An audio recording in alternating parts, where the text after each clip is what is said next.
going to look at acquisition. We looked at sales. We've got Gabriel Bassos from Guardian Jet and Lewis Sandler, who's already been up from JetMatch, if you'd like to come up. And we're going to look at what buyers should think about when they're choosing an aircraft and why they should ask for representatives. And Lewis is actually going to close an aircraft deal on his phone live on stage. Oh.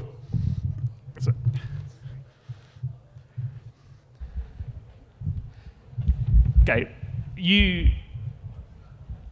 at Guardian Jet, a lot of your business is actually not selling aircraft, it's advising on the acquisition process. Yes. What's the key advice you would give to anyone buying an aircraft? I see you're doing the answers in Portuguese, right? So I'll do that. O painel aqui é sobre a aquisição e a importância da aquisição.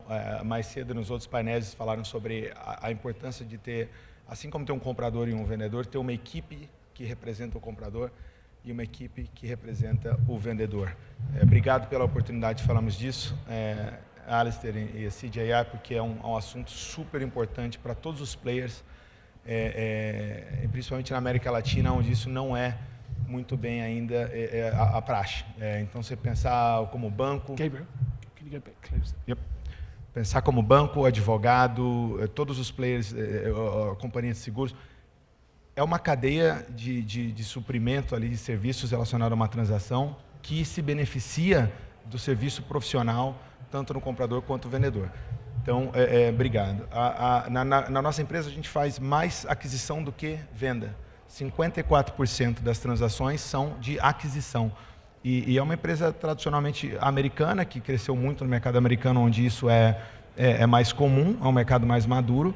E fora, conforme a gente crescia internacionalmente, a praxe da resposta, não, mas aqui não funciona assim. Aqui o comprador, ele faz igual, ele vai comprar um carro. Ele chega lá na loja e compra.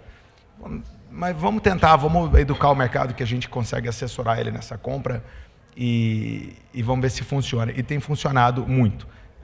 Sem dúvida, enriquece a todos, inclusive o maior beneficiado é o comprador, que passou por um processo e aprendeu bastante, viu que as decisões dele, as ideias que ele tinha antes eram muito diferentes do que ele na conclusão daquele processo ele tem. And what one piece of advice would you give to someone buying an aircraft? Hire Lewis. Não, realmente se equipar, né? Você ter uma boa equipe de assessores na tua operação, principalmente um advogado aeronáutico, um broker, um representante que te ajuda nos aspectos técnicos, e obviamente aí se for ter aspectos tarifários, financeiros, vai fazer um leasing, vai fazer um financiamento, onde é que vai registrar, dependendo do país e da estrutura daquele comprador, ter serviços profissionais especializados, porque os impactos de um erro nessa estruturação são enormes. E você sabe qual é o problema principal? Não é uma transação que no fim, o comprador ficou com um gosto ruim na boca, algo que não deu certo. É que esse comprador, ele vai sair da aviação, ele vai vender o avião. É um avião que ele comprou e provavelmente ele escolheu um modelo errado. E ele aprendeu que depois ele não precisava daquele avião, era muito grande, ou que o avião acabou sendo pequeno para algumas missões. Ele vende o avião e se sentiu enganado, e todos nós da indústria da aviação perdemos com alguém que teve uma experiência ruim pela falta de profissionalismo, de ter uma assessoria. Lewis, how much of your business at JetMatch is advising buyers? Boa pergunta. Eu não... Falha minha não ter o número exato, mas eu... Alô? Mas o Gabriel falou uma coisa que me chamou a atenção, que que mais do que 50% são acquisitions. E eu sei, by heart, que no nosso caso também, talvez, eu não sei se é 55, se é 50, mas assim, mais da metade das nossas transações acabaram sendo acquisitions. E muitos, inclusive, a gente já teve em muitos lados, às vezes ele é do lado do vendedor e o comprador e vice-versa, nos últimos 6 anos ou mais. Então acaba que sendo até um pouquinho mais da metade. And are Brazilian buyers happy to pay an acquisition?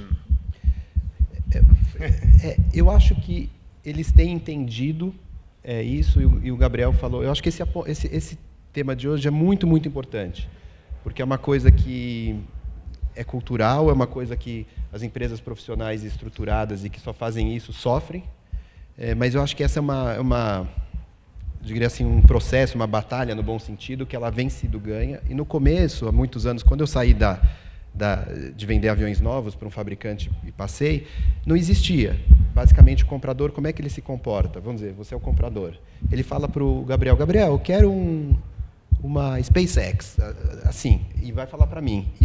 E ele ele imagina que quanto mais cavalos, né, correndo para buscar, mais chances. Só que nesse mercado de aviões usados, você tem determinados modelos que às vezes você vai ter 10 no mercado. Tudo bem que você pode ter os chamados off-market, mas que qualquer broker profissional vai mapear. Você não precisa de 5 brokers indo atrás do mesmo produto. E isso eu acho que eu gostaria de provocar e a gente discutir, né, Gabriel, isso aqui, porque os desdobramentos da atitude não profissional são muitos e que eu acho que prejudicam principalmente o comprador e os profissionais sérios e estruturados que acabam convivendo num ambiente que tem muito conflito de interesse. Mas, assim, para a tua pergunta, eu acho que a gente vê uma mudança muito grande. Existem, sim, não é para qualquer cliente, mas existem muitos compradores que hoje reconhecem e a gente fala, eu vou trabalhar para você, eu vou vender um serviço. É um serviço totalmente com alinhamento de interesses plenos e que você vai saber cada centavo que eu ganho. Não vai ter nada escondido, nada que não seja visto. E as pessoas percebem que, acho que esse trabalho, né, Gabriel, quando bem feito, ele se paga muito rápido. É fácil até de quantificar as economias que a gente consegue prover no processo. Fora, é um serviço, que nem você vai no restaurante e você vai querer ser atendido. Né? Então, acho que a gente tem conseguido mudar muito, né, Gabriel? Eu acho que tem um aspecto cultural do Brasil que em outros mercados, a questão de ter um representante exclusivo, por exemplo, para vender um imóvel, ou para vender um veículo caro, ou para vender qualquer tipo de serviço, ela não é estabelecida, já vem de uma expectativa de que a exclusividade não é um aspecto cultural. Então, precisa ter uma educação de explicar por que um agente exclusivo faz um trabalho melhor do que o não exclusivo, ou vários não exclusivos, né? Por, obviamente, expectativas de compensação do próprio agente, tamanho do investimento que ele vai fazer para ajudar aquele cliente, tendo em vista a compensação que ele vai ter no final e a certeza ou falta de certeza dessa compensação. Mas quando há o entendimento básico de que o exclusivo um bom representante exclusivo faz um trabalho melhor do que qualquer pessoa do mercado, flui melhor. Agora, em São Paulo, nas capitais, em cidades que há mais desenvolvimento corporativo, essa conversa até é mais fácil, porque antes ele já conversou com um agente de investimentos que falou a mesma coisa, com um agente de M&A que falou a mesma coisa, então já está mais culturalmente aceito. Mas o Brasil é muito grande e a aviação tem crescido muito fora das capitais, fora de São Paulo e do Rio. Mais recentemente, nós expandimos a nossa equipe comercial aqui, com o William, que está aqui na plateia, cuidando de um mercado mais no agronegócio, no Mato Grosso, em áreas que o mundo corporativo ainda não está tão maduro. Aí essa conversa lá, ela é até engraçada. Nós tivemos recentemente uma transação com um cliente de agronegócio que ele não entendia. E ele é muito inteligente, mas ele não entendia o conceito. Nunca eu vi isso na minha vida. Eu estou comprando o avião, por que eu tenho que te pagar? Fala para o vendedor te pagar. Eu falei, não, mas o vendedor já tem um representante que vai defender os interesses dele. Eu estou aqui para oferecer um serviço para defender os seus interesses. Não, eu quero. Mas por que eu que tenho que te pagar? E aí é uma conversa que vai longe. Mas é muito importante. E parece que essa conversa está assim, por brokers falando disso para vender o serviço. Eu queria que todo aqui na plateia, os melhores players da América Latina estão aqui. Os bancos, os advogados, os operadores. Isso influencia a todos. Um cliente que comprou um avião errado. Um avião que tem uma manutenção super pesada e complicada chegando e ele não sabia. E aí ele passa para um operador lidar com isso, é um pepino. Aí depois tem um aspecto financeiro, que ele também não esperava pagar uma quantidade financeira e descobriu que tem lá um C-check, uma heavy check, e aí vai ficar bravo e se decepcionar e tal. Então, se os players pudessem nos ajudar aqui, a esse meio ambiente profissional de compra e venda de aeronaves pudesse ser mais e mais transparente em prol do interesse do cliente, eu acho que todo mundo se beneficia.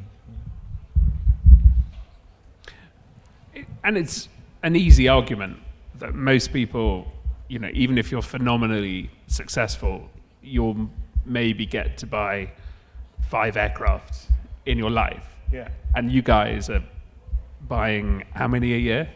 Or helping? I think, Guardian, you're helping 60, 70 acquisitions a year.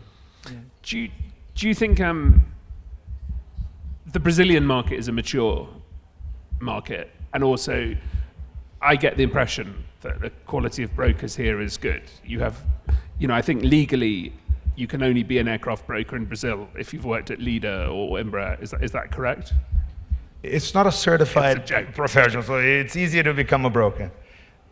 Desculpa, eu respondi em inglês, mas quanto à maturidade, por exemplo, São Paulo, compradores que já estão lá na sua 5ª, 6ª aeronave, claro, já tem muitos compradores. Existe um mercado maduro no Brasil. Ainda não é a maioria e ainda, infelizmente, acontecem transações que você escuta falar e fala como que isso deveria ser um crime, isso acontecer, uma pessoa ser enganada por uma maneira tão clara assim e tomar decisões que com 2, 3 perguntas você entenderia que não era aquele o caminho, né? Ainda tem, infelizmente, muito. So, Lewis, how should a buyer avoid this by choosing the right advisor? How do they find out, you know, who's the right one for them? Boa pergunta. Eu acho que o nosso negócio ainda é muito negócio de pessoas. E eu acho que tem, obviamente, você pode vender a sua empresa, mas as empresas ainda estão muito ligadas às pessoas, por histórias, como o Gabriel teve uma carreira ali brilhante na Embraer, depois ele foi para a Guardian Jet. Eu o conheci quando ele estava no mercado financeiro ainda. É verdade. E assim, então acho que a história que a gente carrega de clientes que, por exemplo, a gente atendi na Embraer, atendi na Gulfstream, e as pessoas conhecem a sua reputação. Então, eu acho que ainda está muito conectado com a persona, e a confiança. E eu acho que a Guardian, por exemplo, é um exemplo de uma empresa que conseguiu escalar, virar uma corporação, e ela consegue vender a marca dela, né? E é isso que a gente quer, que a gente na JetMatch faz para criar, para não precisar estar só na dependência, que a gente consiga criar uma marca confiável. Mas é um desafio. E depois eu queria comentar algumas coisas sobre como às vezes as pessoas se enganam, né, no caso dos clientes, e como você argumentar. Eu costumo dizer de uma forma bem simplória que é o seguinte: se você aparece representando o comprador, mas querendo ser remunerado pelo vendedor, é primeiro um conflito de interesse. Eu falo o seguinte: olha, o dinheiro vai sair do seu bolso, só que não é você que assina o cheque, ele vai assinar o cheque. Não é melhor você saber o tamanho do seu cheque, por exemplo, né? Então, acho que isso já é uma forma simples, mas que as pessoas falam, puxa, é verdade. E essa coisa um mercado tão pontual no mundo, né? Quando eu falei, se tem aviões que num determinado instante você vai ter 10 no mercado mundial para comprar, gostaria de criar uma história aqui que eu acho que ilustra bem isso, se me permitir. O Gabriel, por exemplo, tem um avião para vender, e aí ele sabe, vamos dizer, eu sou um comprador e eu falei com 5 pessoas. Faz de conta que o Gabriel está, não sei, num país que ele não entende nada do Brasil. Aí ele começa a ver 5 pessoas perguntando daquele avião que ele tem para vender. Ele fala, nossa, o Brasil está comprando bastante. A primeira reação dele. A segunda vai ser, opa, espera aí, nenhum broker aqui que está se dizendo representar tem exclusividade. Então ele já vai achar, será que esse comprador é de verdade? Será que ele é real? Ele já vai começar a desconfiar um pouco e vai querer se afastar. Depois ele vai ter uma preocupação que ele fala, poxa, e se o terceiro broker que me procurou em nome daquele cliente me traz uma proposta, como é que eu vou ficar com o primeiro? E se o primeiro vier até querer me processar ou reivindicar alguma coisa? Então ele já vai... E depois, por fim, se ele vai ter que botar no deal um custo para o outro broker, eu tenho certeza que ele vai falar assim, como eu falo, bom, então o seu comprador precisa saber quanto está ganhando, precisa ser transparente. Ele está encarecendo e complicando o negócio. Então, o que vai acontecer? É a seleção natural. Ele vai falar, poxa, eu não vou vender o avião, tem tantos outros compradores no mundo, eu vou evitar. E então, no fim, o comprador que queria, com a melhor das intenções, comprar aquele avião, ele vai ser e o mercado, assim, né, Gabriel? Acho que é delicado o que eu vou falar, mas o mercado dos brokers, quando percebe isso, eles marginalizam, alienam aquele comprador de perceber que ele está tendo posturas que são ruins. Então, o que eu quero dizer, o comprador se prejudica com isso, mas não se enxergam. Geralmente, o comprador acha, o problema é do vendedor pagar a comissão. Sem dúvida. Eu acho que a conversa difícil que um broker tem com o cliente dele sobre a aquisição, que vou fazer esse serviço, vai custar tanto, ela é uma só. A partir daí, eu tenho certeza que essa mesma conversa esse cliente teve com o advogado dele, com o médico dele, com o engenheiro civil que construiu a casa dele, com qualquer prestador de serviço, ele tem uma conversa. O que você vai fazer por mim e quanto isso vai me custar? E na aviação aqui, e não só aqui, isso é uma tendência na América Latina, outros países também, no Oriente Médio, na Ásia, se a pessoa fosse comprar uma empresa de 20 milhões de dólares, ela teria contratado uma quantidade enorme de profissionais para fazer um due diligence na empresa, para saber exatamente o que ela está fazendo. Ou ela vai comprar um edifício, um prédio comercial de 20 bilhões de dólares, ia ter lá os engenheiros que vão olhar, os permits, a papelada e tudo. Quando é o avião, é WhatsApp, foto e um monte de gente empurrando avião naquele empresário ou naquela pessoa responsável pela decisão. Dá pena de ver. O empresário vai ser vendido uma coisa ao invés de comprar uma coisa. Ele vai provavelmente pegar a opção que apareceu ser mais convincente ou melhor ali entre as que foram oferecidas para ele, mas ele não foi uma coisa ativamente saindo da equipe dele ou das pessoas que ele contratou. Isso faz toda a diferença, né? Eu de novo volto, isso é para a indústria. Eu falo muito, os outros brokers que estão aqui, colegas, advogados e todos do mundo da transação, falo pela Guardian Jet e acho que eu estendo isso a você, nós nos conhecemos e conheço aqui quase todo mundo também e sei que nos vem dessa forma. Broker não concorre um com o outro. Broker, na maioria das vezes, é um parceiro do outro broker, porque para uma transação você precisa de um comprador e de um vendedor. Então, se eu tenho um avião, você tem uma pessoa, o broker tem um interessado, nós precisamos conversar. A melhor coisa de uma compra é um bom avião. Em primeiro lugar, você quer que o seu cliente, você está comprando, você está vendendo, tenha uma experiência boa com um bom avião. A segunda melhor é que a outra parte, na outra ponta, se você está vendendo ou comprando, seja honesto, transparente, sem surpresas. Se tiver algum problema, vamos discutir, vamos trazer soluções juntos. E isso é muito importante. Não é uma concorrência que assim, você tem que perder para eu ganhar. Não é por aí. E vocês falaram isso no outro painel, achei muito legal. E eu acho que no fim você colocou uma coisa importante. É quase se fosse uma operação de um M&A, é natural, você tem um banco representando um lado, um banco representando o outro, advogados, processos. E aí, eu acho assim, né, Gabriel, a gente tem, para mim está muito claro hoje, os listings que a gente tem para vender, e nós também somos muito advogados da exclusividade, pelas mesmas razões, aí sim você está vendendo um produto para alguém. Da ponta do comprador, você está vendendo para aquela pessoa um produto, mas para o vendedor, você está vendendo serviço. Um acquisition é serviço puro. E realmente, às vezes, a gente vê situações absurdas de pessoas que querem intermediar e tem uma ilusão de que vai resolver a vida dela em um negócio, oferecendo um produto que não tem para um cliente que não tem. Ele ouviu que o UOL tem quer comprar, ele ouviu que o Gabriel tem um avião para vender, ele tenta entrar no meio. Isso é extremamente ruim. E eu falo, e o comprador se prejudica. Porque na hora H, se você tiver uma outra oferta, às vezes até um pouquinho, você vai tentar privilegiar um processo mais profissional, até para evitar problemas ou desgastes desnecessários. Então, nós somos assim muito firmes nessa convicção da importância do mandato de aquisição. Então, contrate quem você quer, quem você confia, e confie nessa pessoa para fazer o trabalho. Do we have any questions or comments? We have one on Slido. She has a question in the back. Yes, great. No, you go. Oh, so your question. You can read it. I can say it. Hello, everybody. My name is Fernanda. I'm a lawyer in Brazil. And one of my concerns is about this tax that we are about to face here in Brazil, and how to value all the aircrafts, because we don't know how we are going to value the aircrafts, and then we are going to have to pay taxes over these values. So this is something that I'm thinking over and over. That's why I want to listen to your opinions and try to reach a common sense. É uma pergunta, desculpa te decepcionar, mas eu não tenho a resposta na ponta da língua. Nobody does. That's why I Mas é uma ótima. Certamente você não é a única pessoa preocupada com isso.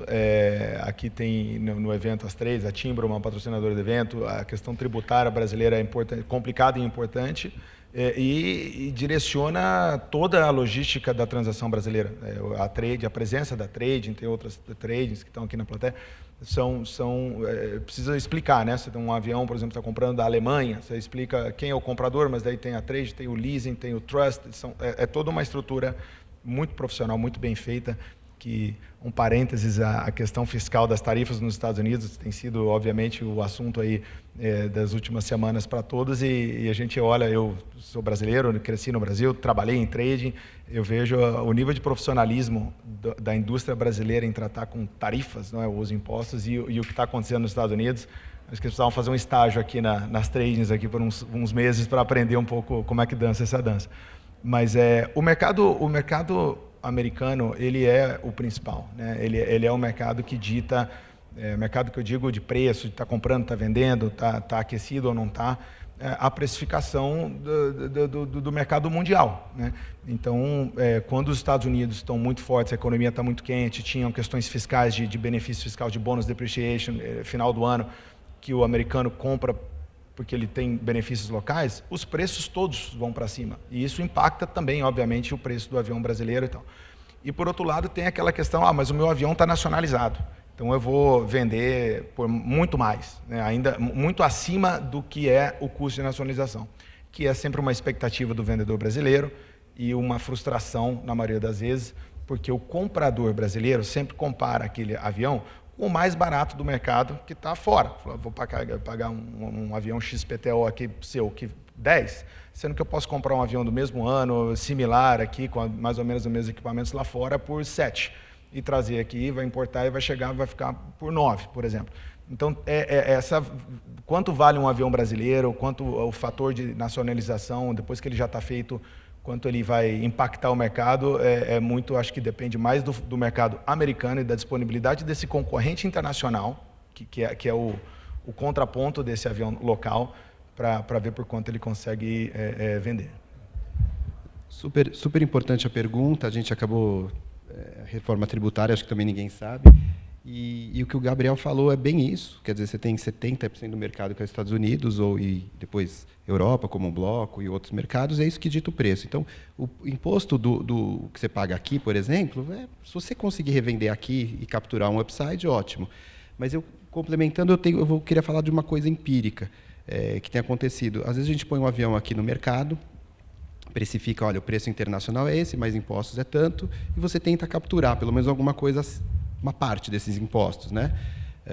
Botando a proporção, porque o imposto você não consegue transferir para isso é uma pena. Se fosse algum tipo de imposto agregado que você pudesse usar como crédito, não teria problema, mas você não consegue.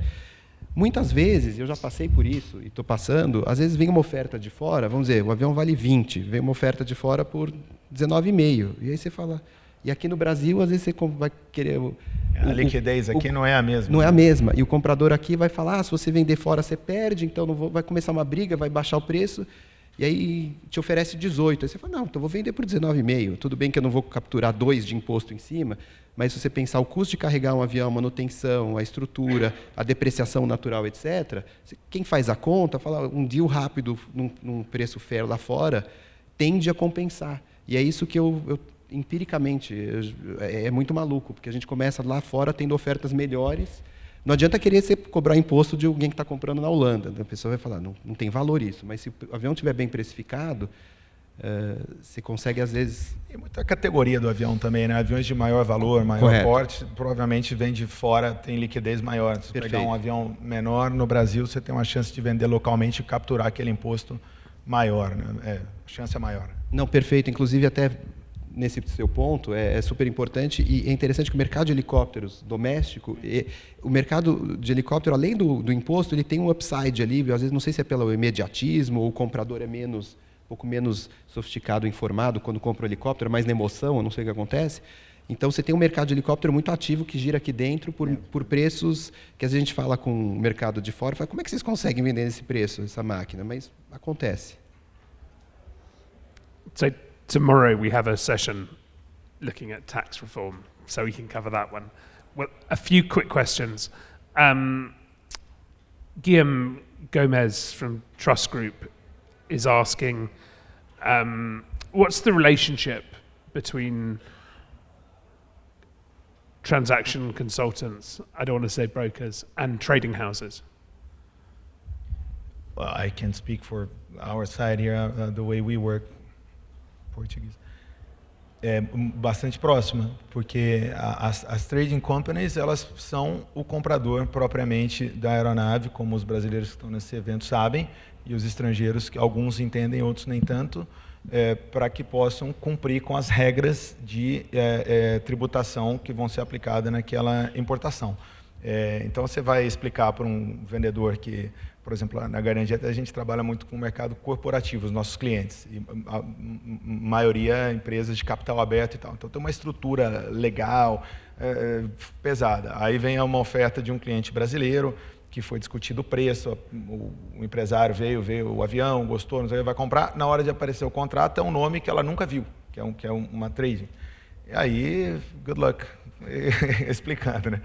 Alguns acham que é lavagem de dinheiro, outros, mas em geral, as tradings acho que têm um excelente trabalho em explicar a justificativa deles na transação, com apresentações corporativas em inglês, com todo um material bastante bem feito que funciona. Então, nós precisamos entender para poder repassar e explicar casos em que a coisa fica um pouco complicada, a gente precisa ter o discernimento de entender. Acho que isso agora complicou demais, mas até ali estava bom. Então, tem que ser muito próximo. Okay, in one sentence, final question from Hardy. How can you protect buyers and sellers from unprofessional individuals? How can you protect them, Lewis, from guys like bad you. advisors? Yeah, it's a tricky one. I think if the buyer or the seller would interview a few professionals, brokers, and pick the one that has a track record, has a reputation, has done deals in that market that has been successfully, concluded, and connect with their bankers and connected with other people that have done deals with those brokers, and they like it and has a good reputation. I think they should pick one, and go with that. I think that's the best way. Great. Align your interest with a profession that will take care of your interest. Brilliant, great advice. Oh, we've got one very quick question, have we?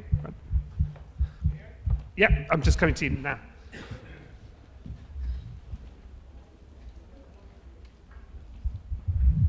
Eu acho que muito do que foi colocado aí pelo Sandler e pelo Gabriel está relacionado à questão de ética, né?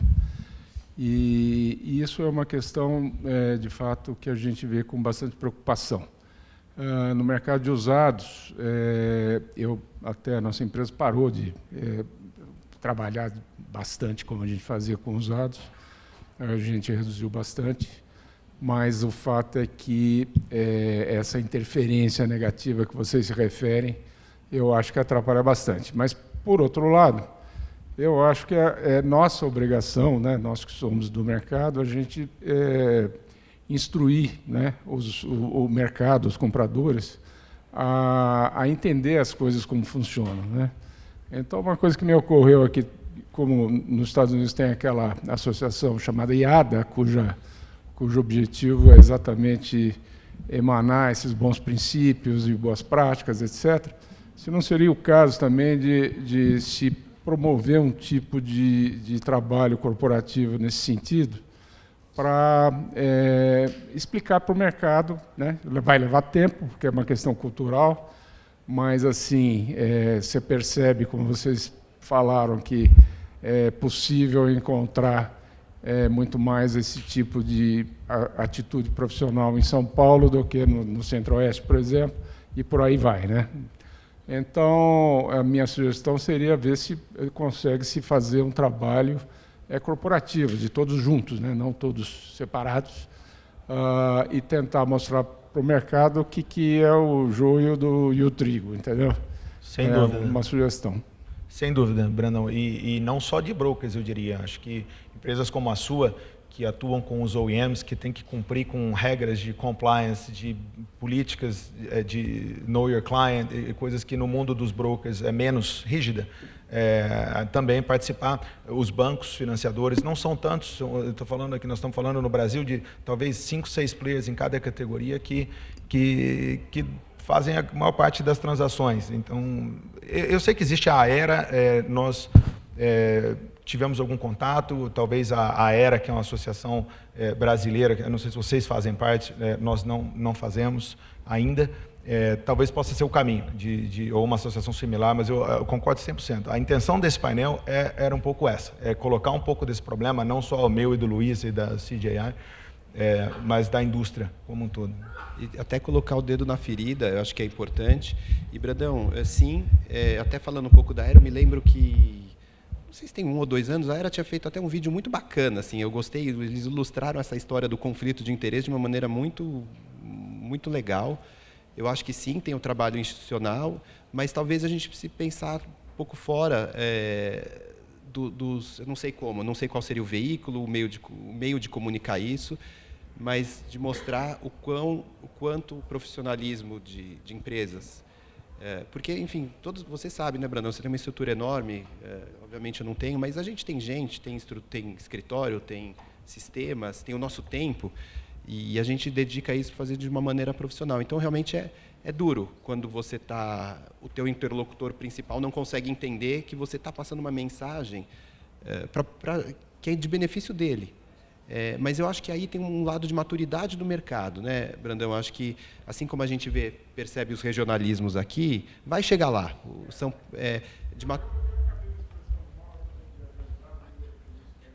Não, mas eu acho perfeito. I tell you, we've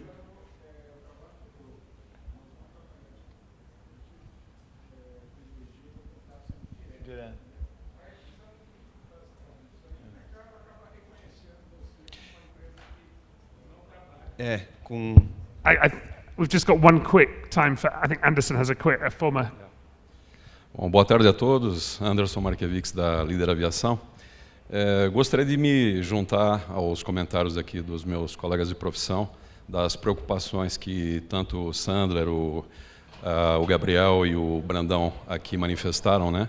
Da gente tentar, talvez, trazer mais boas práticas para o mercado. Todos nós aí nas transações de aeronaves pre-owned, as usadas, a gente tem se defrontado diariamente com um problema cada vez mais crescente da falta de boas práticas no mercado, de todos os sentidos, né?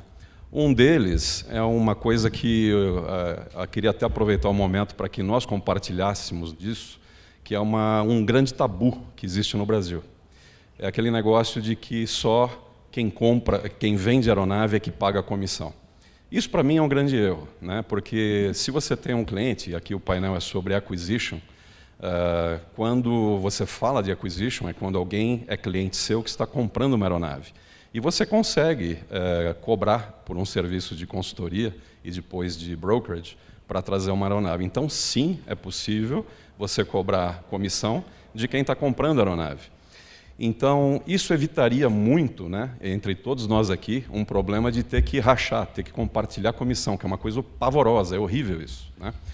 E qual a grande vantagem disso? Quando você tem um cliente que quer comprar uma aeronave e você está pegando comissão dele, a justificativa que você tem é o seguinte: você é o meu cliente e eu vou te ajudar a espinafrar o preço lá do cara que está vendendo.